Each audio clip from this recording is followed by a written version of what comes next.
नमस्कार दोस्तों, मैं हूं जितेंद्र। आप सभी का स्वागत है हमारे YouTube चैनल मयूरी इन्फोटेक में। आज हम लोग MS एक्सेल के अंदर किस तरीके से आप अपने बिजनेस का सेलिंग प्राइस और सेल्स डिटेल को रिकॉर्ड कैसे मेंटेन कर सकते हैं उसके बारे में देखेंगे, जिसके लिए हम लोग वी लुकअप को यूज करेंगे MS एक्सेल के अंदर। तो दोस्तों आइए शुरू करते हैं। तो जैसे कि हम यहाँ पे देख रहे हैं कि हमारा एक मेंस वेयर शॉपिंग सेंटर है। अब यहाँ पर सारे सेल परचेज के सारे डिटेल्स हम यहाँ पे रख सकते हैं। तो फर्स्ट सेल में आपने यहाँ पे डाला आइटम, उसके बाद सेकंड वाले सेल में आपने यहाँ पे रखा प्राइस। जो आइटम है उसकी प्राइस क्या ये हमको जाननी है।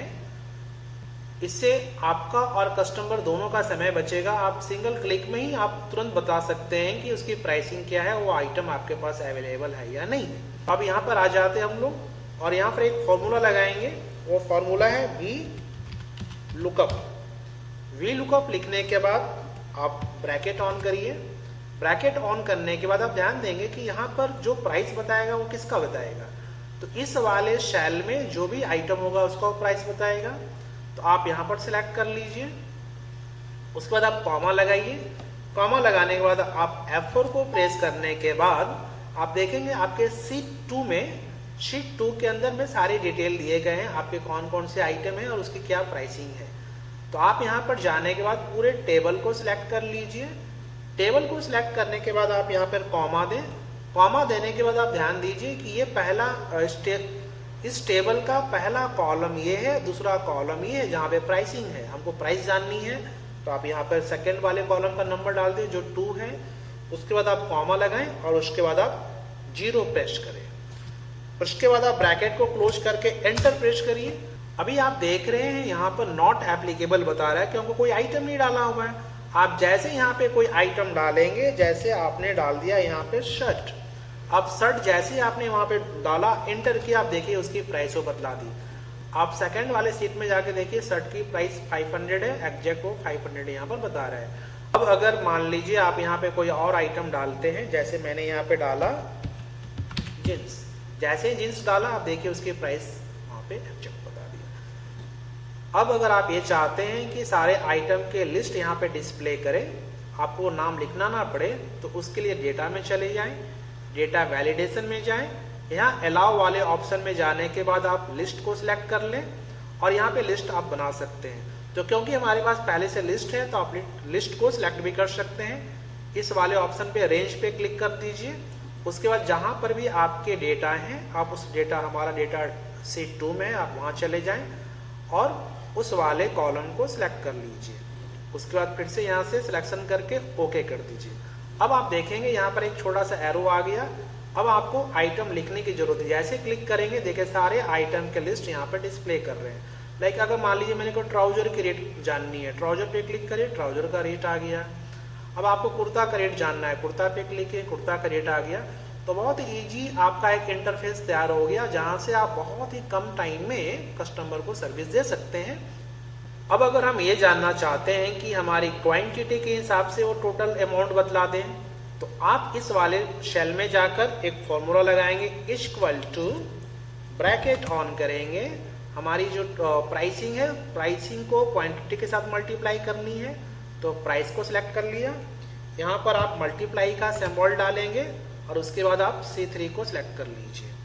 ब्रैकेट क्लोज करके एंटर करिए।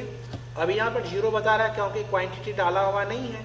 जैसे ही आपने यहाँ पे लाइक अगर 2 क्वांटिटी डाला, आप देखेंगे वो 1000 रुपया रेट बता दिया। जैसे यहाँ पे कोई भी आप क्वांटिटी डालेंगे, क्वांटिटी के अकॉर्डिंगली वो रेट को फाइनल अमाउंट टोटल कर देगा। आपको उसके लिए अलग से कैलकुलेशन करने की जरूरत नहीं पड़ती है।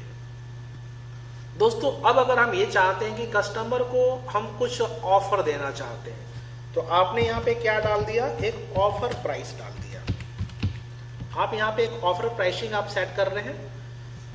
अब अगर आप ये चाहते हैं कि कस्टमर को आप ऑफर देना चाहते हैं कि अगर वो 2 से ज़्यादा प्रोडक्ट को लेंगे, क्वांटिटी उनकी 2 से ज़्यादा होगी, तो उन्हें आप 200 रुपया का ऑफर देना चाहते हैं, तो आप इस वाले सेल में आ जाइए। यहाँ आने के बाद आप इक्वल टू लगाइए और इफ कंडीशन लगाइए। इफ के बाद आप ब्रैकेट ऑन करिए, क्योंकि हमारा जो C3 है उसको आप, वो अगर 2 से ज़्यादा हो तो उसके लिए ग्रेटर देन 2 2 से ज़्यादा, तो के लिए कॉमा लगा दिया और फिर से ब्रैकेट लगा दिया। तो जब जैसे ही 2 से ज़्यादा होगा तो जो टोटल अमाउंट है ये माइनस हो जाए 200 रुपये से, ब्रैकेट क्लोज कर देना है और हमें फिर से एंटर कर देना है। अभी आप देख रहे हैं कि किस तरीके से टोटल अमाउंट 3 पीस हुआ, 3 पीस उसकी क्वांटिटी है और यहाँ पे टोटल अमाउंट 1500 हो रहा है, लेकिन ऑफर प्राइस ऑटोमेटिक 1300 हो गया। अभी आप देखेंगे जैसे ही हम लोगों ने यहाँ क्वांटिटी 2 डाला तो ऑफर प्राइस में फॉल्स बता दिया, तो फॉल्स अच्छा नहीं लग रहा है, तो उसे आप चेंज कर सकते हैं। किस प्रकार चेंज करेंगे, आप यहाँ पर चले जाएं फॉर्मूला बार में और फिर से इफ कंडीशन लगा दीजिए। इफ में इस बार लगाएंगे अगर हमारा C3 जो है अगर वो लेस देन 3 हो, 3 से कम हो, तो आप यहां पर लिख दें नो ऑफर। अभी आप देखेंगे जैसे क्वांटिटी हमने 5 डाला, टोटल अमाउंट 2500 रुपया हो गए और ऑफर प्राइस में 200 रुपया माइनस करके 2300 एडजस्ट कर दिया। आप जैसे भी जितना भी क्वांटिटी को आप डालेंगे उसके हिसाब से वो एडजस्टमेंट यहाँ पे ऑटोमेटिक कर रहा है। और जैसे अगर मान लीजिए हमने यहाँ 2 डाल दिया तो 2 डालने के बाद आप देख रहे हैं कस्टमर का सेटिस्फैक्शन के लिए भी वहाँ पे लिख दिया गया है, इसके साथ कोई भी ऑफर अवेलेबल नहीं है। तो दोस्तों इस प्रकार आप अपने खुद के बिजनेस को MS एक्सेल के अंदर कोई भी सॉफ्टवेयर को परचेज किए बिना आप सारे उसके अकाउंटिंग के डिटेल, सेल और परचेज के डिटेल आप यहाँ पे बहुत ही अच्छे से रख सकते हैं। अगर आपको ये वीडियो पसंद आया हो तो प्लीज़ इसे लाइक, शेयर और सब्सक्राइब जरूर करें। Thank you so much for watching this video.